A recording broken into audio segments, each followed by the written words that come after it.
The truth of the share market channel में आपका स्वागत है।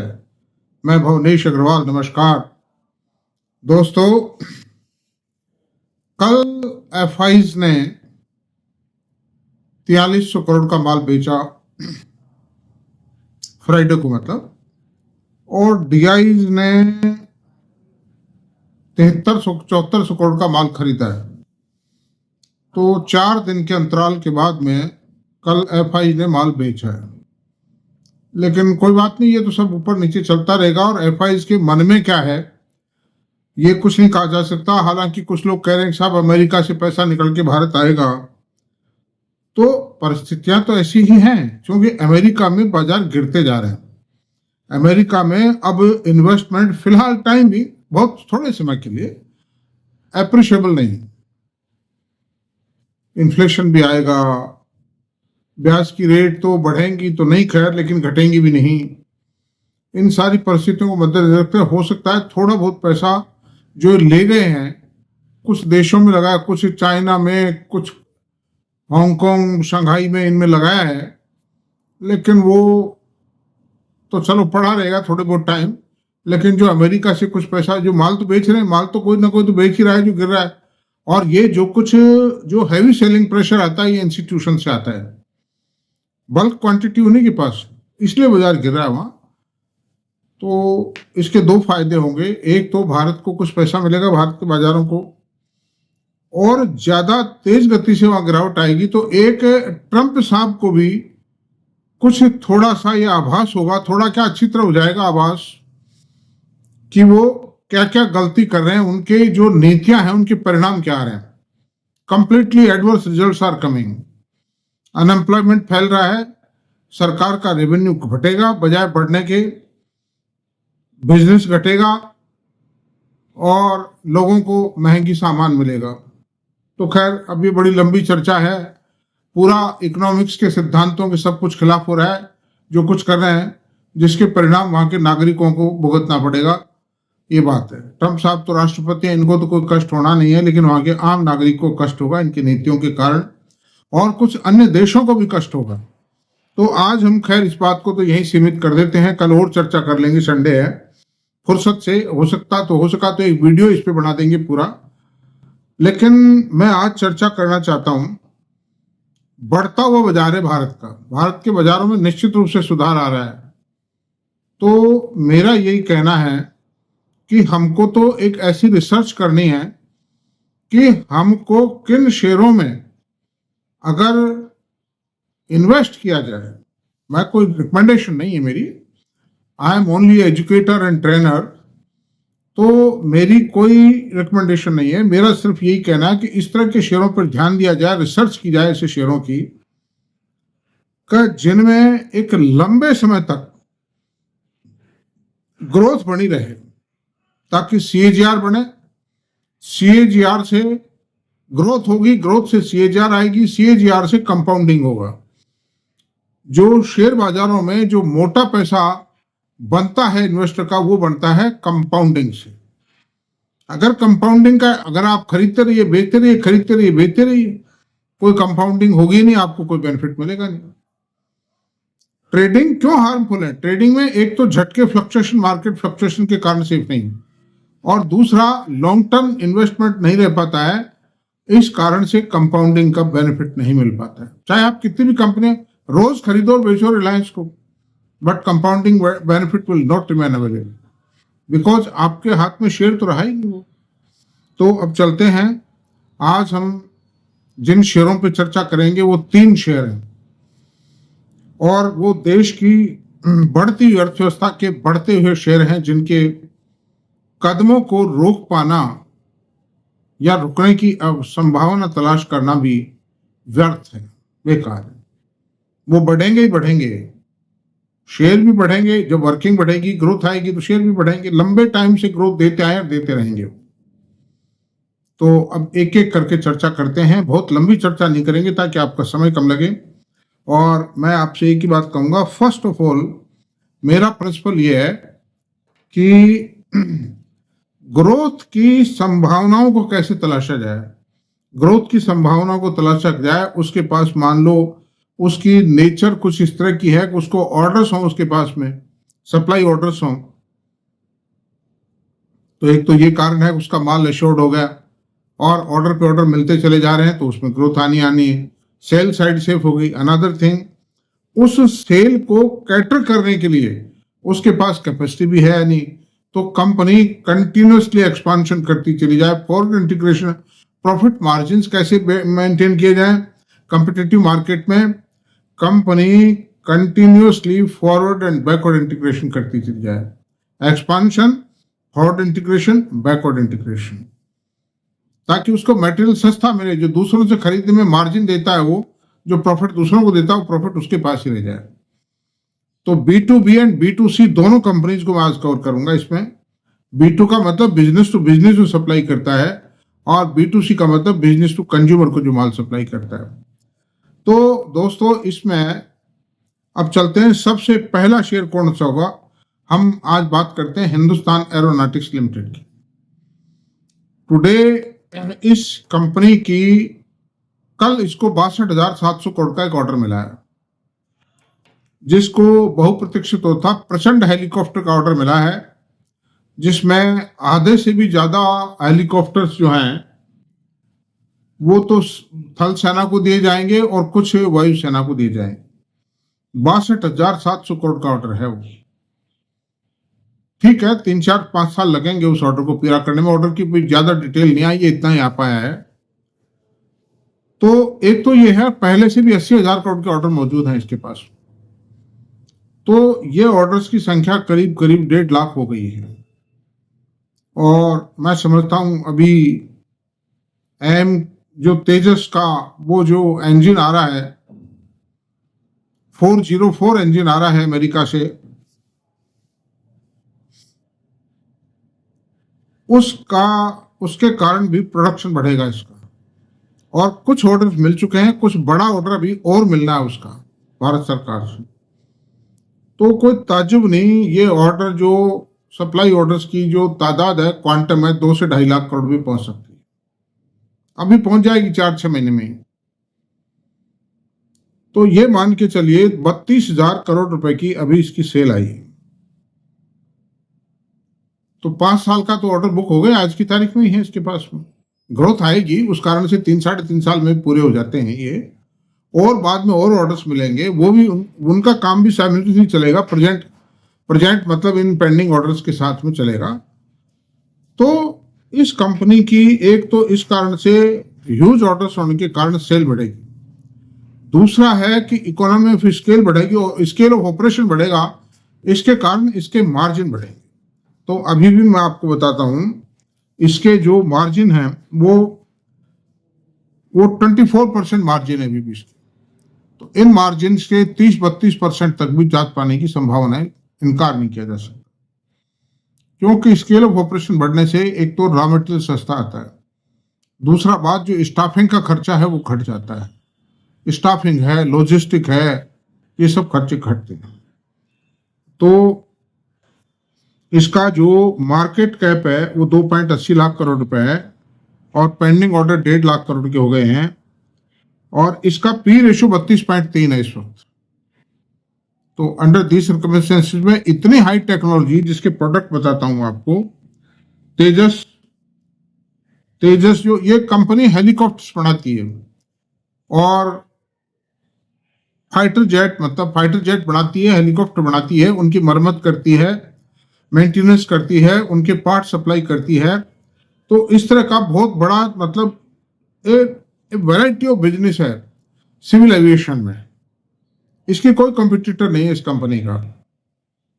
हालांकि पहले हालत खराब थी, लेकिन मोदी सरकार ने आकर के इसके अंदर बहुत ज्यादा जान फूंकी है, इसका कंप्लीट रिवाइवल किया है, रिबाउंडिंग किया है ऐसी सूरत में। और ये कंपनी पिछले सालों में ये करीब 313 गुना हो चुका है शेयर, पिछले 3 साल,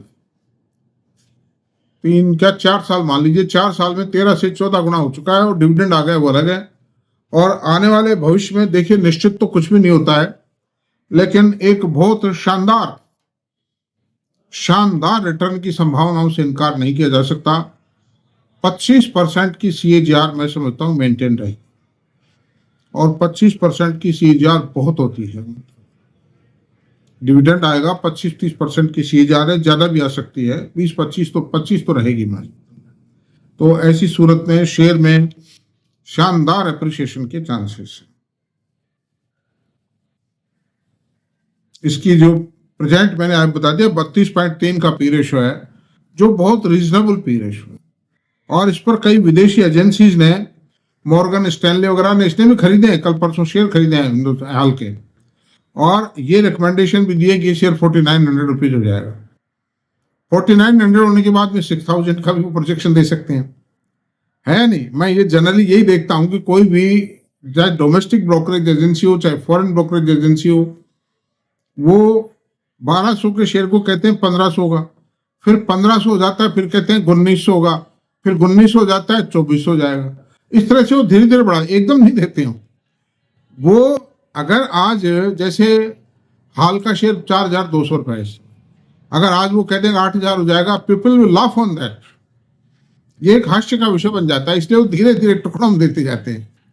तो a very substantial and high growth is expected in the share price as well in the working of the company. अब चलते हैं हम, दूसरा शेयर है जो इस देश की सबसे बड़ी कंपनी है, Reliance industries limited. Reliance industries के अंदर देखिए इसमें कौन कौन से डिविजन्स हैं, प्रोडक्टिविटी क्या है, इसकी प्रोडक्ट क्या है। इसके प्रोडक्ट हैं पेट्रोकेमिकल, पेट्रोकेमिकल के अंदर HDP, LDP, PVC and polyester raw material, ये सारे ये बनाता है। पॉलिएस्टर में पोजीशन ये है कि right from ethylene to yarn, twisted yarn तैयार करता है, और सूरत के बाजारों में इसका, जहां भी सूरत है, भिवंडी है, भीलवाड़ा है, और जो साउथ इंडिया के जो बाजार, साउथ इंडिया का जो मतलब मैन्युफैक्चरिंग सेक्टर है, हैदराबाद है, आंध्र प्रदेश है, तेलंगाना है, जो भी सेंटर जहां भी कपड़ा बनता है वहां इसका साम्राज्य है। और ये उसमें एथाइलिन से ये सेमीकंडक्टर चिप्स बनाता है, सेमीकंडक्टर चिप से फाइबर बनाता है, फाइबर से आप समझो यार्न बनाता है, यार्न की ट्विस्टिंग करता है। तो उसमें मोनोएथाइलिन ग्लाइकोल, कैप्टोलैक्टम, टेराफिलिक एसिड, ये सारे जो रॉ मटेरियल्स हैं पॉलिस्टर के, ये सब बनाता है। HDP, LDP, PVC बनाता है, the sole manufacturer in the country है, इसके सामने कहीं कोई स्टैंड ही नहीं करता है। Another thing, petroleum refinery, petroleum refinery Jamnagar में, ये जो जितने प्रोजेक्ट बता रहा हूँ ये सब बड़ौदा, ये पेट्रोकेमिकल के जितने प्लांट हैं, एक तो ये जो बॉम्बे के अंदर वो जो इंडस्ट्रियल एरिया है, बहुत बड़ा इंडस्ट्रियल एरिया है, उसमें है, और दूसरा बड़ौदा के अंदर है कुछ, और कुछ ये जो कांडला पोर्ट है, हजीरा है, यहाँ है मतलब। और वो बहुत बड़ा काम है इनका। इन्होंने IPCL का प्लांट खरीदा था जो भारत सरकार का पेट्रोकेमिकल उपक्रम था, है ना। उसके बाद बहुत एक्सपांशन किए हैं, पहले से भी था, बाद में भी एक्सपांशन किए हैं, कर रहे हैं और कर रहे हैं।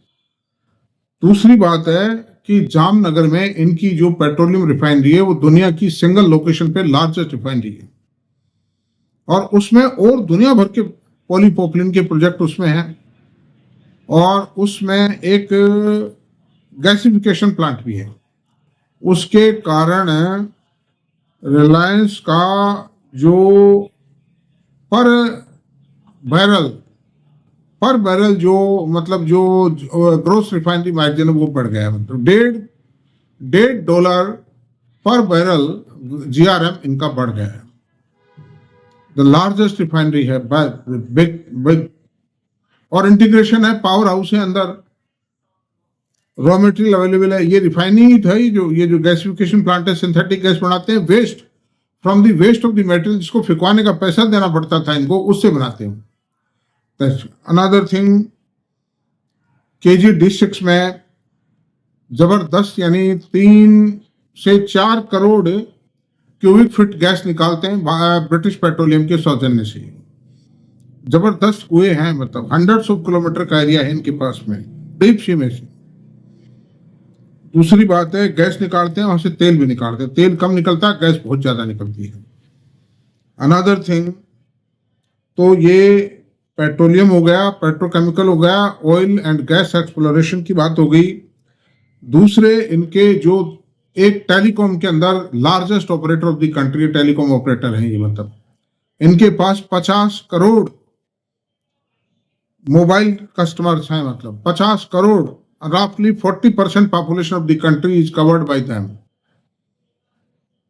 1 लाख करोड़ की सेल है करीब, उससे उस पर 25,000 करोड़ रुपए साल का 25 से भी ज्यादा आता है प्रॉफिट आ रहा है। और जैसे जैसे आरपू बढ़ेगा, रेट बढ़ाएंगे, आरपू बढ़ेगा, इनकी प्रॉफिटेबिलिटी बढ़ेगी। दूसरी बात यह है कि टेलीकॉम के अंदर ये भारत के सबसे बड़े, नहीं टेलीकॉम नहीं, रिटेल चैन में 18,000 स्टोर इनके हैं, मतलब जिसमें कई कैटेगरीज है स्टोर की। ज्वेलरी शोरूम्स भी इनके हैं, खोलना शुरू कर दिया इन्होंने। कपड़े गारमेंट के शोरूम है, और जो जनरल, जिसमें जनरल मर्चेंडाइज है, किराना है, गारमेंट है, ये सब है, वो भी हैं। जितने बड़े शहर हैं, फॉर्मेट स्टोर्स हैं, बहुत बड़े हैं। तो दूसरी बात यह है कि टेलीकॉम आ गया, रिटेल की बात कर ली, रिटेल में और खोलते चले जा रहे हैं, जो अनवाइबल स्टोर है उनको बंद भी कर रहे हैं। इनका और एक बड़ा प्रोजेक्ट जो आ रहा है, ग्रीन एनर्जी का प्रोजेक्ट है, जो जामनगर में ही लग रहा है। उस प्रोजेक्ट की कैपिटल कॉस्ट 75,000 करोड़ रुपए है, और वो प्रोजेक्ट करीब करीब कंप्लीशन में 8 से 10 महीने के अंदर अंदर उसमें प्रोडक्शन आ जाएगा। उसमें सोलर पैनल्स बनाएंगे, और ऑटो इलेक्ट्रिकल व्हीकल्स के लिए ये बैटरी बनाएंगे। ये बहुत बड़े प्रोजेक्ट हैं, and these are the very thirst areas. इनमें ग्रोथ बहुत ज्यादा है, डिमांड ग्रोथ बहुत ज्यादा है, मतलब under these circumstances these are bound to grow. मेरी दोस्तों को रिकमेंडेशन नहीं, मैं आपको, I am teaching you like a lecturer in a classroom of a college. तो ऐसी सूरत में, और आज इसका पी रेशो क्या है रिलायंस का, मैं आपको डाटा बताता हूं इसके। इसका पी रेशो रिलायंस का मात्र 24.9 है, और रेल विकास निगम का, जिसमें कोई ग्रोथ नहीं है, उसका पी रेशो कितना है, 75 है, 70 से 75। तो अंडर और बहुत मिल जाएगा कचरा कूड़ा, जिसके अंदर जो कच्चे कलवे मैं उनको कहता हूं, उसमें पी रेशो 70-80 तो नॉर्मल बात है। इन्वेस्टर मरता क्यों है? सॉलिड चीज नहीं खरीदता, वो तुरंत प्रॉफिट चाहता है। साहब ये इसमें तो एक्टिव बहुत है, शेयर तो इसको खरीद डालो, हो गया काम से। चाहे कितने स्टॉप लगा लो आप रोज स्टॉप लगाओगे, रोज स्टॉप लॉस ट्रिगर होंगे। तो ये बॉटम प्राइस पर है ये शेयर इस वक्त। It's a lucrative company, lucrative investment. 24.9 का है, इसकी 17.25 लाख का मार्केट कैपिटलाइजेशन है, और ये 9.39 लाख करोड़ की टीटीएम सेल है इसकी, और 3 इयर्स के अंदर 24% का सीएजीआर दिया है सेल में, और 16% का प्रॉफिट में दिया है, और प्रॉफिट में और बहुत ज्यादा बढ़ोतरी होगी। इसका भी जो सीएजीआर है वो टेलीकॉम से, रिटेल से और ग्रीन एनर्जी से, इन 3 सेक्टर से बहुत ज्यादा ग्रोथ आएगी। इसलिए ये ग्रोथ भी 20 से 25% आ सकने की संभावनाएं पूरी है, as per the details available as on today. अब आते हैं भारत इलेक्ट्रॉनिक्स, तीसरी कंपनी। थर्ड कंपनी दोस्तों जो है उसका, वो एक वंडरफुल कंपनी है, वो भारत सरकार का नवरत्न है, महारत्न है, और वो इलेक्ट्रॉनिक्स की सबसे बड़ी कंपनी है, लार्जेस्ट कंपनी है। उस कंपनी का कोई कॉम्पिटिटर नहीं आज की तारीख में, और वो company that company is growing like a rabbit, बड़ी तेज गति से ग्रो कर रही है। इतनी पुरानी, इतनी बड़ी कंपनी होने के बावजूद भी उसकी 45-40% की ग्रोथ है, वंडरफुल ग्रोथ है। और आइटम कितने बढ़ाती है इलेक्ट्रॉनिक्स में? सिविल एविएशन सेक्टर को कैटर करती है, डिफेंस को कैटर करती है, शिपिंग को कैटर करती है, आर्मी को कैटर करती है, और देयर आर सेवरल थिंग्स। मतलब ये आप जो वोट डाल के आते हैं, इलेक्ट्रॉनिक वोटिंग मशीन ईवीएम में, ये भी यही बनाती है। तो अंडर दी सर्कमस्टेंस, अच्छा इसके पास 4 साल के ऑर्डर से 80,000 करोड़ के ऑर्डर इन हैंड है, और इसका करीब 20,000-22,000 करोड़ की सेल आ रही है, और 40-45% से बढ़ती चली जा रही है कंपनी, मार्जिन बढ़ रहे हैं। सबसे बड़ी बात यह है कि सेल तो उतनी नहीं बढ़ रही, सेल में तो ग्रोथ आ रही है 15% के आसपास, लेकिन मार्जिन के अंदर करीब 3-4% का मार्जिन हर साल बढ़ रहा है इसका। अभी इसका मार्जिन है करीब 27-28% का। कितना मार्जिन है मैं बताता हूं आपको, बेल का 27% का मार्जिन है। तो 27% मार्जिन इलेक्ट्रॉनिक इंडस्ट्री में बहुत बड़ी बात है। वरना मैं आपसे बताऊं, जितने भी ये प्रिंटेड सर्किट बोर्ड बनाने वाली कंपनियां आई, इनके मार्जिन 5%, 6%, और उनके पी रेशो 1.5-200 है। इसका पी रेशो क्या है मैं बताता हूं आपको। इसका पी रेशो है 40 के आसपास, 44 पी रेशो है इसका, और इसका 80,000 करोड़ के ऑर्डर्स हैं और 2.20 लाख करोड़ का इसका मार्केट कैपिटलाइजेशन है। कई बार बोनस दे चुकी है कंपनी, इसकी ग्रोथ रुकती ही नहीं, इसलिए बोनस दी जा रही है। और प्रेजेंट टीटीएम सेल है 23,183 करोड़ रुपए की, 28% का सीएजीआर सेल में आया, 40% का सीएजीआर प्रॉफिट में आया है। और इसके प्रोडक्ट हैं, रेडार्स हैं, और ये वही मैंने बताया, एविएशन सेक्टर को, टेलीकॉम सेक्टर को, स्पेस को, डिफेंस को, शिपिंग को, इन सबको कैटर करती है और एक्सपोर्टर भी है ये। Under this circumstances lucrative company है। तो दोस्तों आज यही समाप्त करते हैं, बात काफ़ी चर्चा हो गई, 21 मिनट हो चुके हैं, और मेरी कोई रिकमेंडेशन नहीं इन शेयर्स। आप मैंने खाली डिटेल दी है, स्टडीज दी है इन पर, बाकी यही है कि बहुत अच्छी कंपनी, हाई सीएजीआर का। Thank you very much.